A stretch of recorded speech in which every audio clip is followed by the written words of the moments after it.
Well, hello everybody again. This is Louise Edington, the Cosmic Owl with Cosmic Owl Astrology. And I am here today with what might be the first look at this eclipse that's coming up on March the 29th. And the reason why is I keep seeing more and more in it, but I kind of feel like I've got to put something out now because it's so big.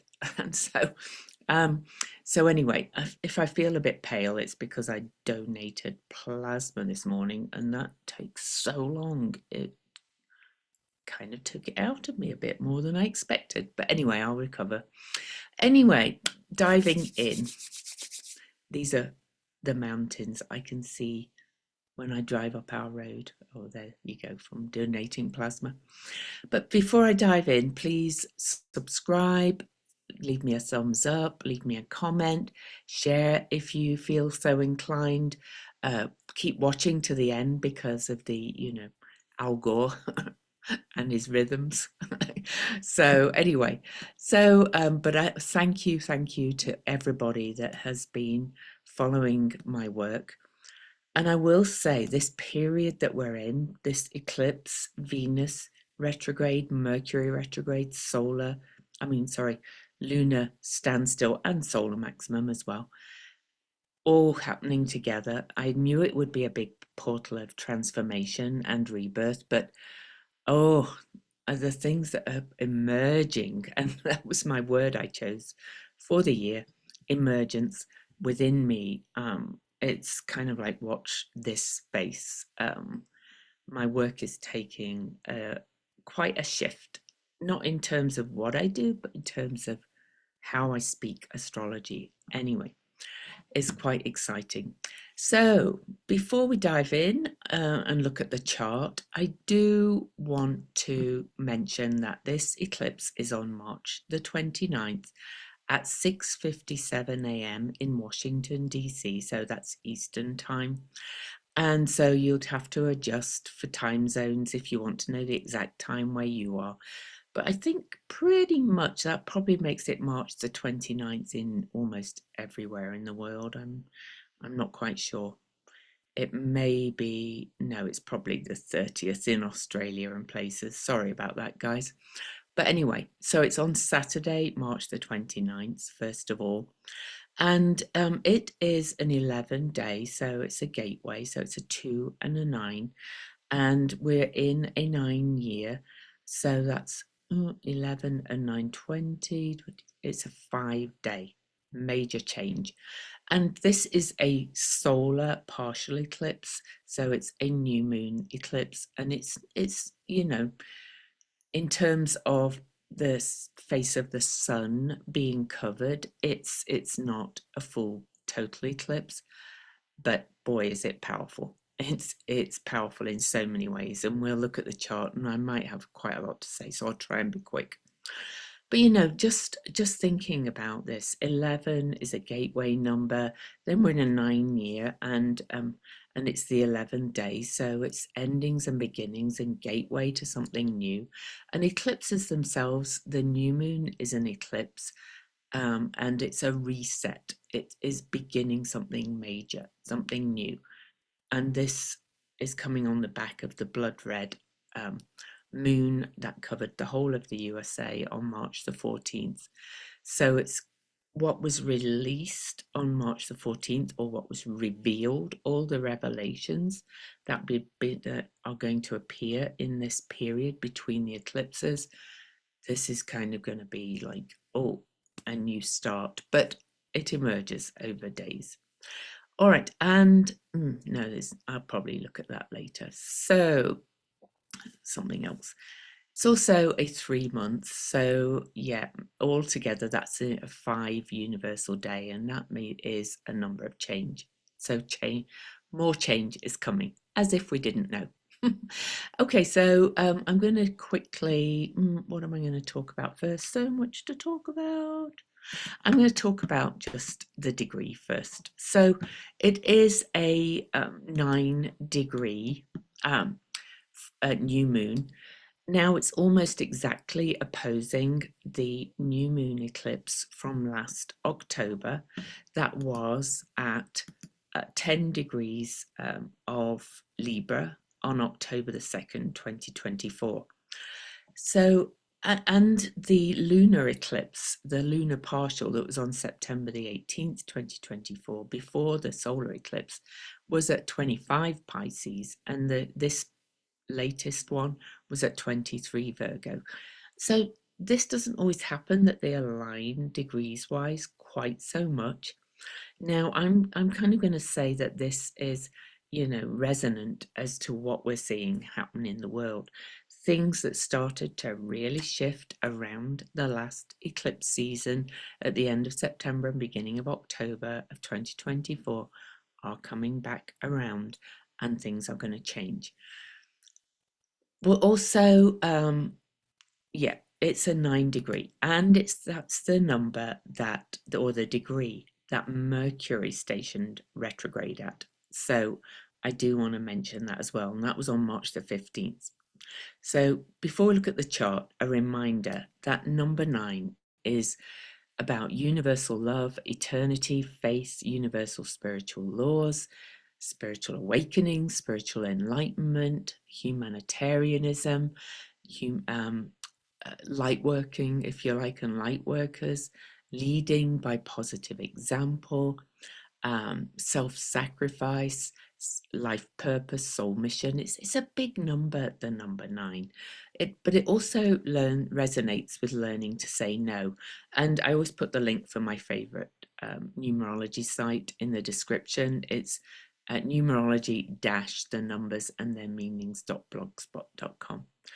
So it really is about learning to say we've had enough. There's a no here as well. So it is endings and beginnings in many ways. According to her website as well, the 9 rules all the planets. So it's all encompassing because it's like the last number of the usual numbers. And it also relates to the south node of the moon. So it's like, what are we letting go of? And it's the color gold, according to Joanne, who writes that blog. And so maybe wear gold on that new moon. Aries is the color red, and it's 9 degrees Aries. And so, gold is a very fiery kind of color as well. So maybe that figures for that as well. All right, so where are we? We're back, and I want to look at the chart. Sorry, there's so much to look at. And I do feel a little bit wobbly, but I've got to get work done because I've also got taxes to do. All right, so here you can see all the things I was talking about, the date and time. Here's the new moon conjunct sun at exactly 9 Aries. Like no minutes. This is like, really right on the cusp. And I'm wondering if we should look at the numbers or the symbols for 9 and 10 for this because of this, but I think we might. So, but things I want to point out. Mercury and Venus still retrograde on this next eclipse. Mercury stationed retrograde on March the 15th. Venus stationed retrograde on March the 1st. Venus has moved back into Pisces, and she is sandwiched neatly between the North Node at 27 Pisces and Neptune at the very last minutes of Pisces before moving into Aries. So this is such a strong pileup at the very, very end of Pisces. It's also all square to the galactic center over here in Sagittarius. So that's been ongoing and ongoing. So we've got these waves of new consciousness coming into our collective in so many ways. I'll speak more to that. Mercury on the eclipse is at the point of creation. And Mercury is retrograde, revisiting, redoing, all those kind of things. But in this one, in this portal of creation, Mercury is back going, okay, this is the point of creation. This is the Aries point where we'll be coming back to where Saturn and Neptune are going to be meeting later in 2026. What are we thinking we want to create for the future? And then Mercury is also going to go back into Pisces and do a lot more cleansing and releasing. Something else I'm going to talk about are these two asteroids here. So this is, oh, I can't remember which one's which. Sorry, there's so much to talk about. So Salacia is the shell, and then we have Psyche. Okay, so this is Salacia, and this is Psyche. And so I've been doing some meditating on Salacia and Psyche um, for this new moon, because they are so close to it. They are so intimately connected. Now, Salacia was said to be Neptune's wife, but she is, the word salacious comes from Salacia, and but she was far more than that. And of course, a lot of the old writings about the asteroid Salacia, she's not actually an asteroid, by the way. I think she's a trans-Neptunian object. But anyway, Salacia really is one who slips between sight and mist. She moves where the light doesn't reach, and she's like the stillness before the storm, the deep pull of the tide, and the secrets the oceans whisper to the shore. I wrote these things in meditation. So, she is far more, she's the wildness of the ocean. She's the one that cannot be contained. She's the pulse of the waters that shape the earth. And she represents the vast, untamed feminine, mystical, hidden, sovereign in her own right. Okay. Now, of course, the Romans tied her to Neptune, but she is older than that. She is the depths that do not bow. She is the part of the water that refuses to be ruled, the mystery that the surface does not see. So she's where we move beyond illusion into the vast truth of what is unseen. She speaks of sovereignty, fluidity, and the ability to hold both the mystical and the real at once. She asks, what lies beneath? What truths are you ready to touch? Okay. But she's a reminder that the water is not always gentle. It is deep, unknowable, and powerful, and she is a force that cannot be owned, only honored. Now, Psyche.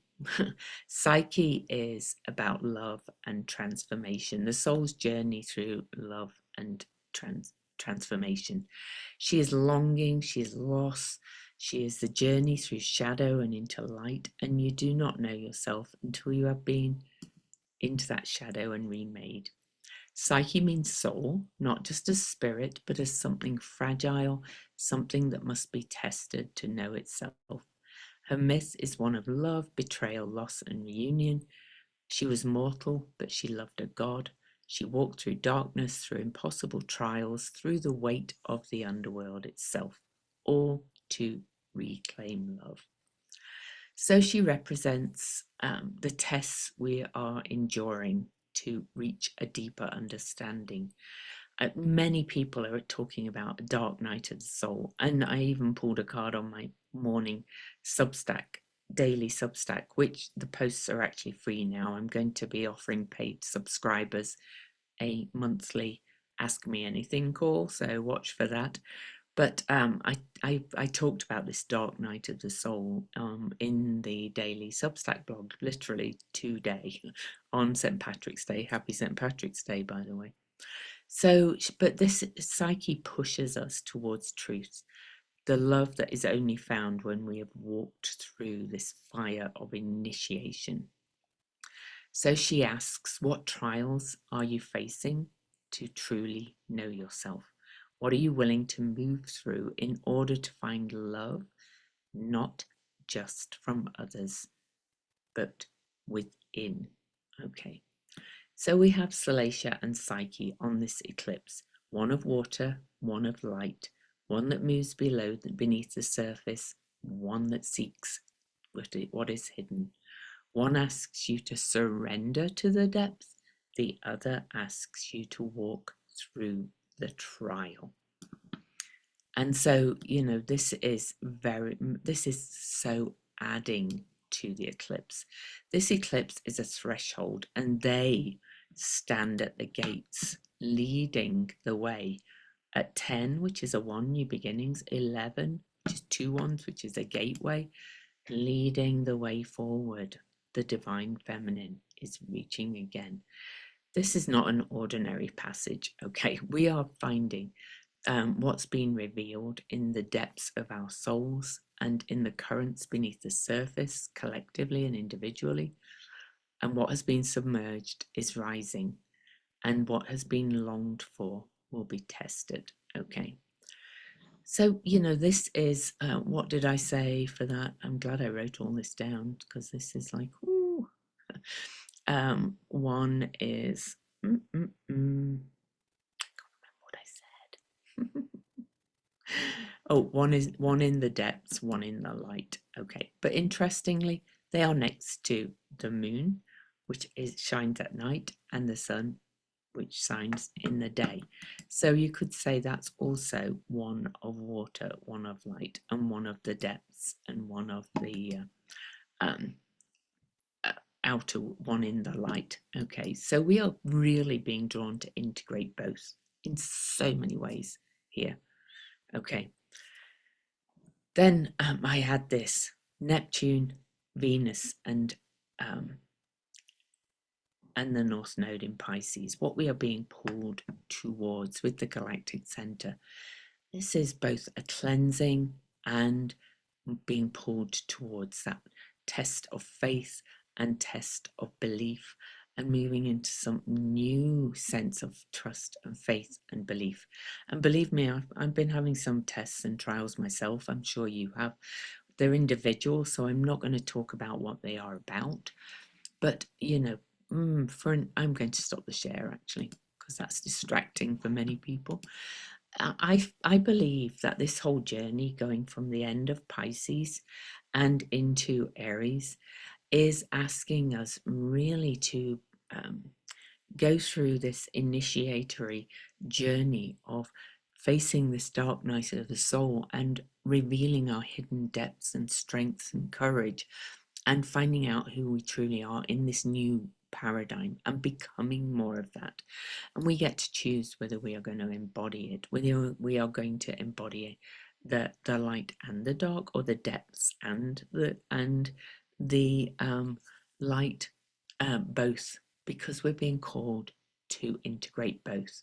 Now, something else that adds to this is that we have another it's pretty much exact, all at 22 degrees. At 22 Aries, we have Chiron, who has been healing that kind of aggressive male kind of energy, that type alpha male, clinging on to power and control and dominion, which is very Aries, right? Rather stepping into the heavy, more healthy side of Aries, which is new beginnings, using force for good, like, pushing forward, pushing yourself forward, going, I know who I am now, but not power over. This is power within. Okay. True Aries power is power within. And Chiron has been there for a long time, but is now at 22 degrees, which is a master builder number. And it's opposing Black Moon Lilith, which is another part of the inner wild rejected feminine. And she is in the sign of Libra, which is justice, balance, harmony. And then we have Mars, which is the guide for Aries, where Chiron is still in Cancer at 22 degrees, being softened, being asked to be more of the guardian, saying, be your own guardian, and have that power within, not power over, or power from within, and coming from the very core of your emotions. Everything is pouring us into this new beginning. It's saying, are we up to this challenge, this test of stepping into this new identity that really integrates both the depths and the mind and heart, all those kind of things, moving into integration, moving into new starts, new world, saying I have this power from within that's coming forward. So powerful. Just now I do also have to mention Ceres or Demeter. Ceres is on this eclipse. She's at 12 Pisces, so she is in this party as well. But we have an awful lot around those numbers. So Ceres at 12 Pisces is square to Jupiter, and Jupiter in Gemini has been retracing his retrograde steps, changing our perspectives, all kinds of things like that. And Ceres is coming in with this, okay, have you learned from the losses and the loss of faith and the kind of grief around what is collapsing and dissolving, the dissolution, and have you learned from that and how we have to come into interconnectedness and remember that we are in complete interconnectedness with all that is, each other, our inner self, the earth, the plants, the animals, the sky, the cosmos, everything, the all that is in this quantum realm. We're really realizing that we are quantum, and nothing is separate. We are only conscious of ourselves as this conscious being, but everything out there is contained within as well. So it's pretty overwhelming. And so, but Ceres at 12 Pisces, we also have Hecate retrograde at 12 Scorpio, showing us the way is in these depths, because we've ignored these depths. We are called to embrace these depths, this wildness, this more ecstatic kind of energy that we have been suppressing. And we think about our culture we've been up in. It's so puritanical, like anything that anybody that kind of skips down the road singing or just embraces the joy and lightness of being is kind of looked at as weird, and you can't do that, and you can't do this, and you can't do that. In essence, is kind of that divine feminine energy of wildness and really in connection with all the senses and the body. But it's also more than that. We've just been taught that everything like that has to be controlled, delineated, squashed down, all of that kind of stuff. Well, we're being asked to embrace more of that. Now, that doesn't mean you have to suddenly start going wild and dancing on tables and things, but we are being called to embrace that wildness of being, that more raw elemental kind of energy of what it means to be human, okay, in more ways, and accept it in others too. Also at around the 12 degrees, we have Hygeia, or at 12 Taurus, opposing Hecate, the way shower, the lady of the torch, shining her light on Hygeia, saying that the healing is within you. Everything is within you. And then we also have Pallas Athena. Pallas Athena is sitting at 13 Aquarius. And I seem to remember Carrie was there for ages too, Chiron's wife. She's not actually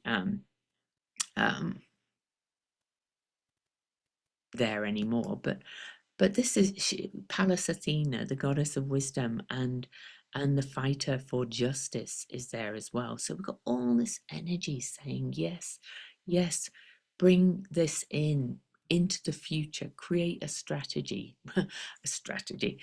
create a plan for saying like, okay, I keep talking about in my daily blog, do things that bring you joy, do things that kind of light your spirit up and your soul up.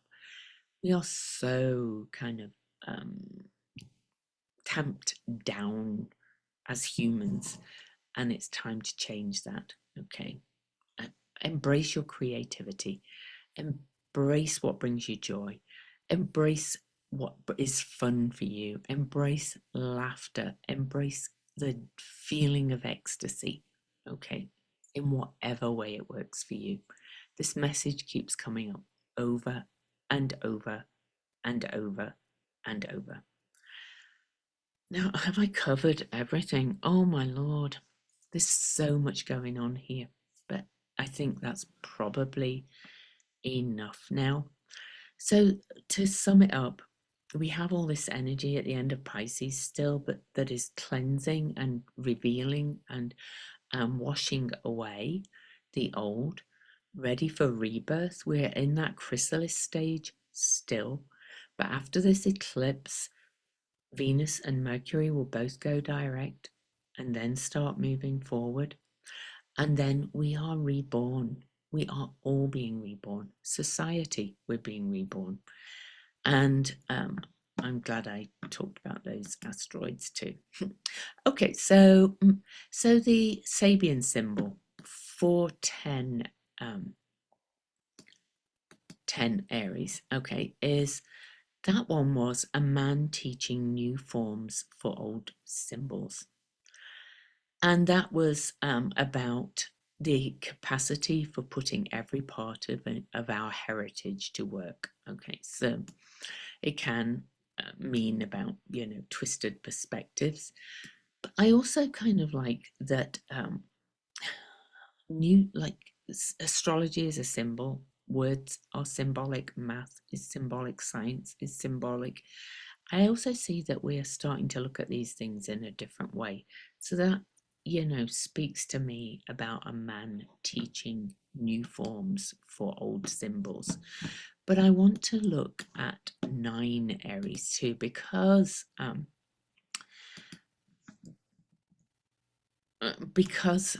this eclipse is at 9 degrees and no minutes, exactly 9 degrees.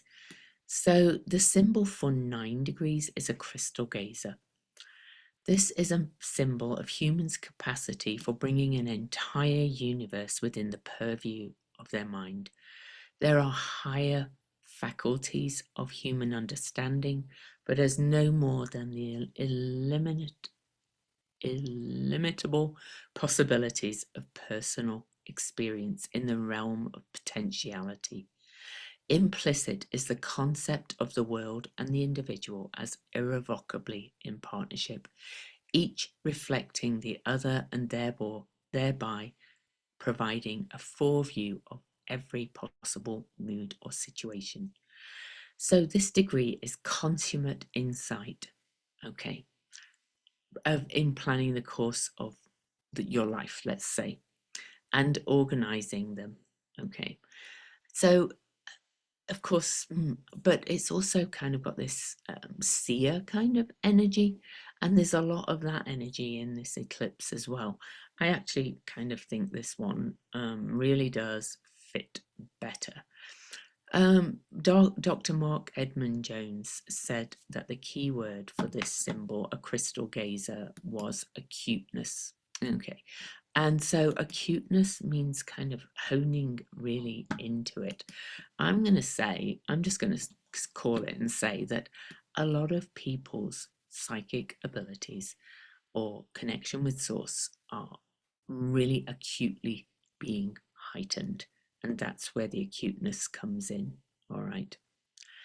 And Dane Rudyard said concentrated attention. So that's kind of acuteness too.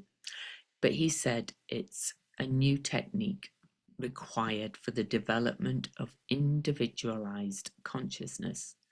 Okay. He said the development of an inner realization of organic wholeness, which I keep talking about, interconnectedness.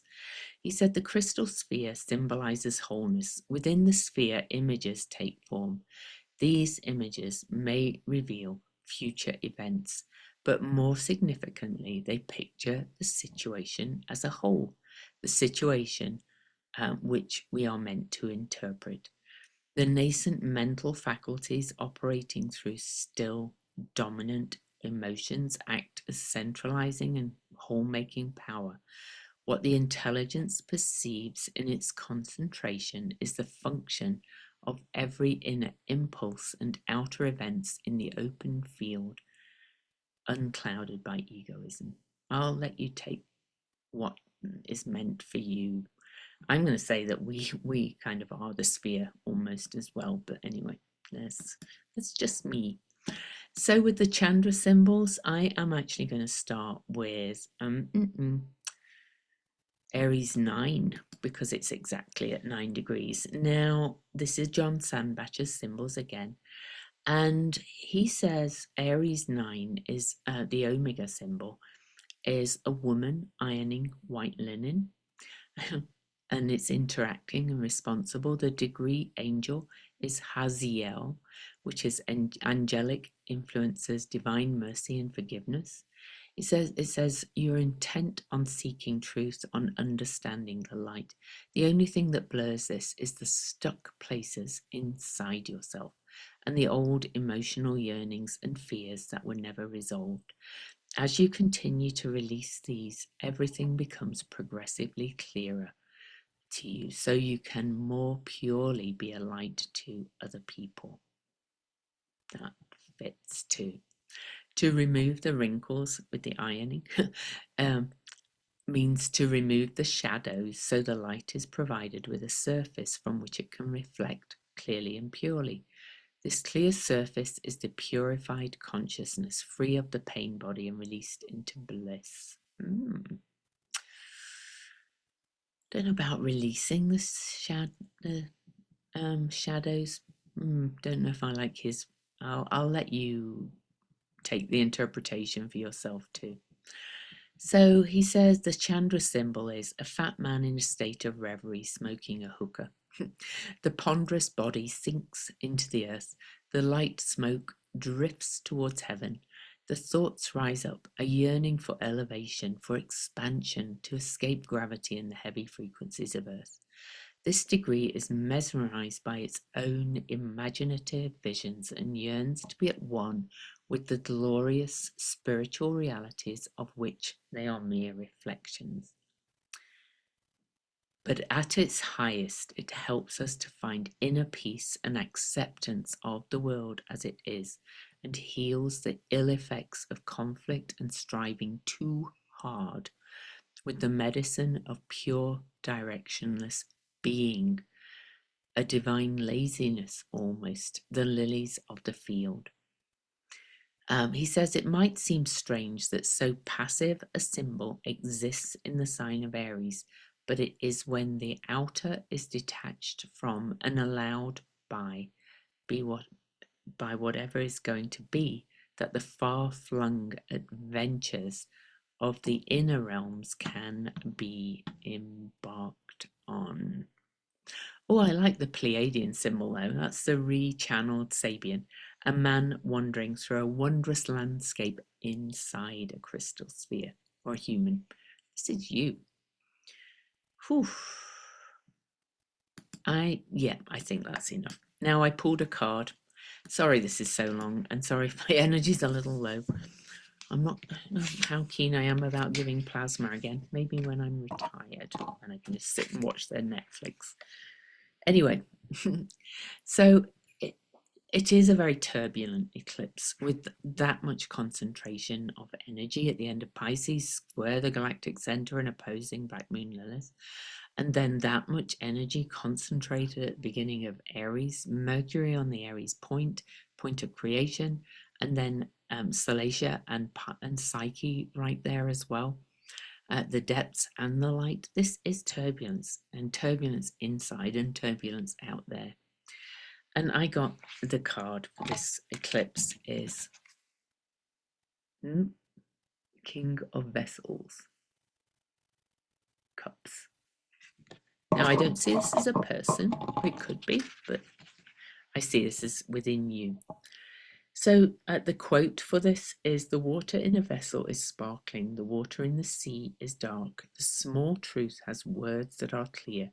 The great truth has great silence. And that's by Rabindranath Tagore. This is powerful emotions, as if we didn't know. But underneath this powerful King of Cups or vessels that contains all these emotions, there is a sensitive soul wallowing in a pool of conflicted feelings. You may sink or swim if you try to navigate all these emotions. Sometimes the king, though, will read us poetry, ask how we are, and genuinely inquire if there is anything they can do to help us. This is learned kindness and compassion, appreciation of the arts and philosophy. The soul, like the waters, holds great depths, but it can be a little bit moody, all right? Occasionally, the king shakes us up, for he's the ultimate force of water, whose energy knows no barriers and no form. However, he will always be prepared to listen to our issues and problems and is very understanding. Remember, this is within you. The king offers us advice if we are brave enough to ask. Sometimes he will just quake and rumble. Do we run or do we listen? Of course, he may just give us a hug too if that's what's needed. Okay. Well, I'm honestly quite overwhelmed by all of this energy. I hope if you're not already subscribing to my Substack, you will come on over because I try and express all this on a daily basis in writing as well. There's just so much going on, and the awakenings that are already occurring in my Venus retrograde class are astounding, and for me too. So watch this space. There's a lot more to come. The world's changing. We're in this biggest shift in human consciousness that we've ever seen. And boy, do I feel it. Do you? Anyway, so much love to you. I didn't talk about the shadow of fear, of course, in Pisces. When I say don't fall into fear, I mean that I'm not predicting something awful is going to happen. There are awful things happening. I say trust, fall and keep the faith and look for the good and the positive, and don't let that fear of what's happening out there really all encompass you, because we're in this time of chaos and rebirth and dissolution, and some of it is pretty awful, but a lot of it's not actually even going anywhere too. So if you actually pay attention, it's all this fear narrative as the old tries to cling on by its fingernails, as I've said many times. And really, it's that energy of the old energy of Aries, that control, domination, manifest destiny. That was another one, all that kind of stuff. It's dying, and it's not enjoying dying, shall we say. So, much love to you.